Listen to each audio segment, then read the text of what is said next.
Yeah. Philippine National Police patuloy na sinisilip ang iba pang kaso versus best friend nila kay Deo Macalma na si Norman Mangusin aka Francis Leo Marcos. Ang buong detalye sa report ni RH52 Edniel Parosa. Lakay at Tawina, nagmistulang away sa isang reality show ang sagutan ng dalawang vlogger na sina Norman Mangusin alias Francis Leo Marcos at Mark Jason Warna Colahewa alias MG sa loob ng Camp Crame ngayong hapon. Nagarap kasi ang dalawa ng arestuhin ng CID GC Mangusin dahil sa 12 counts na unjust vexation na inisyu ng Parañaque RTC Branch 294 at nagugat mula sa reklamo ni MG. Ayon sa kaaway ni Mangusin, kinasuhan niya si FLM dahil sa kanilang naging iringan sa social media. Pakinggan natin sila. Pinayupa ka. Ano yung warat mo? Okay, no problem. Haharapin ko yan. Oo, naunahan lang ako eh. Oo, pangit ka kasi. Naunahan lang Yan ako. ang pangit Pwede ka. pala yan, unjust vexation, ganito Sorry pala po. kay media. Pwede pala yan.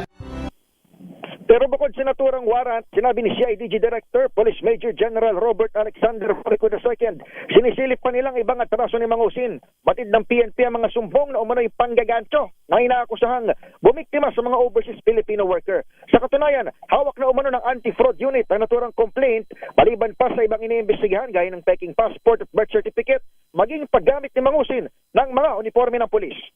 And we are encouraging also yung mga complainants to please come forward and dito sa CIDG.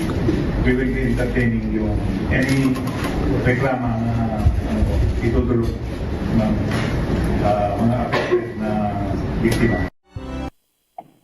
Ayaw mang magkomento sa simula, hindi na rin napigilan kalaunan ni Mangusin ang maghayag ng sama ng loob sa naging trato sa kanyang tila katulad aniya ng sa isang mamamatay tao.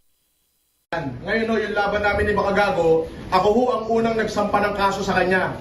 Oho, ako ho unang nagsampa, ako unang nawaran. So, unjust vexation lang kung ipahiyan niyo ako sa buong Pilipinas. Grabe, para akong pumatay. Yung sinasabi niya marami ko inistapa, 2020 pala, ang dami na nagsasabi niya, wala naman nagkatotoo kahit isa. Tapos papahiyain niyo ako, national TV, nagganito. Rakesyo ako daw ay nagmura kay ganito. Merong dahilan ho yun kung bakit ako nakapagsalita ng hindi maganda sa isang general. Para ka. Bailable ang kaso ni Mangusin na ngayon ay nasa CIDG dito sa Camp Crame, halagang 120,000 pesos. Sinasahan natin na magpapile o magsasabit ng bail, pero sa ngayon ay batay sa ating latest information ay wala pang paggalaw mula roon sa kampo ng vlogger na si Norman Mangusin. Ako naman si Edniel Parosa, DZRH, una sa Pilipinas, una sa Pilipino.